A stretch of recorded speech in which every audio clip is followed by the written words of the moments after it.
അധികം ആരും നിങ്ങളോട് പറഞ്ഞു തരാത്ത ഒരു നിയമവശം ഞാൻ പറഞ്ഞുതരാം. എൻ്റെ ഫോളോവേഴ്സ് അല്ലേ ചുമ്മാ ഇരിക്കട്ടെന്ന്. വീടിൻ്റെ മുകളിലോട്ട് ചാഞ്ഞു നിൽക്കുന്ന അയൽവക്കത്തുകാരൻ്റെ മരം, ഇതല്ലേ നിങ്ങളുടെ പ്രശ്നം? അണ്ണൻ എങ്ങനെ മനസ്സിലായെന്ന് എല്ലാം അറിയുന്നവൻ ഞാൻ, ശംഭോ മഹാദേവ. ഈ മരം എപ്പോഴും വേണം നിങ്ങളുടെ വീടിൻ്റെ പുറത്തോട്ട് വീഴാം, ആളഭയം സംഭവിക്കാം, മതിലിടിഞ്ഞ് പൊളിഞ്ഞ് വീഴാം.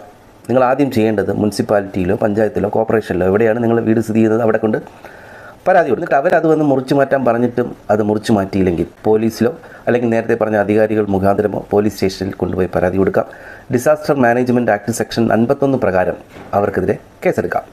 1 വർഷം മുതൽ 2 വർഷം വരെ തടവ് ശിക്ഷ ലഭിക്കാവുന്ന കുറ്റമാണ്. പിന്നെ ഇതിൻ്റെ കൂട്ടത്തിൽ RDOയ്ക്കും കൂടെ ഒരു പരാതി കൊടുക്കുക. ഒരു വഴിക്ക് പോകണമല്ലേ, ചുമ്മാ ഇരിക്കട്ടെന്ന്. ഈ മരം വീണ് ആർക്കെങ്കിലും മരണം സംഭവിക്കുകയോ മാരകമായ മുറിവ് സംഭവിക്കുകയോ ചെയ്തു കഴിഞ്ഞാൽ BNS 106, 290, 125 പ്രകാരം പോലീസിന് കേസെടുക്കാവുന്നതാണ്. എന്നാൽ പൊതുവെ പോലീസ് അങ്ങനെ കേസെടുക്കാറില്ല. എന്തിനെന്ന് വെച്ചാൽ അവരങ്ങനെ ശീലിച്ചു പോയി. പക്ഷേ വകുപ്പുണ്ട്, പോലീസ് കേസെടുത്തില്ലെങ്കിൽ നിങ്ങൾക്ക് കോടതിയെ സമീപിക്കാവുന്നതുമാണ്. അപ്പോൾ ഒരു സംശയമാണ്, ഈ മരം വീണ് ആൾ ചത്തുപോയാലാ കയ്യാകാല ഒടിഞ്ഞാലാ കേസെടുക്കാൻ പറ്റുള്ളൂ, അല്ലാതെ കേസെടുക്കാൻ പറ്റൂലേ? അതിന് നിങ്ങൾ സിവിൽ കോടതിയെ സമീപിക്കണം, നഷ്ടപരിഹാരം വേണമെന്ന് പറഞ്ഞു. ലാസ്റ്റ് ബട്ട് നോട്ട് ലീസ്റ്റ്, അധികം ആരും നിങ്ങളോട് പറഞ്ഞു തരാത്ത ഒരു നിയമവശം ഞാൻ പറഞ്ഞുതരാം. എൻ്റെ ഫോളോവേഴ്സ് അല്ലേ ചുമ്മാ ഇരിക്കട്ടെന്ന്. നമ്മുടെ വീട്ടിൻ്റെ അയൽവക്കത്ത് ഘടാഘടിയന്മാരായ മരങ്ങൾ നിൽക്കുകയാണ്.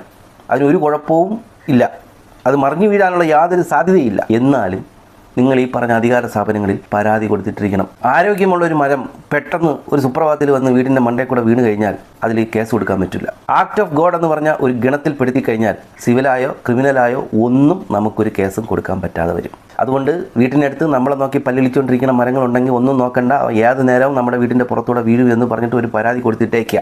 കാരണം ഇതൊക്കെ എപ്പോഴാണ്, എവിടെ വെച്ചാണ്, എങ്ങനെയാണ് മുകളിലോട്ട് വീഴുന്നതെന്ന് തമ്പുരാൻ അറിയാം. ചുരുക്കത്തിൽ എണ്ണ ഇത്രേ പറയാനുള്ളൂ. സ്വർണം കായ്ക്കണ മരമായാലും വീടിന് കുറുകെ ചാഞ്ഞാൽ വെട്ടണം, വെട്ടിത്തള്ളി കളയണം.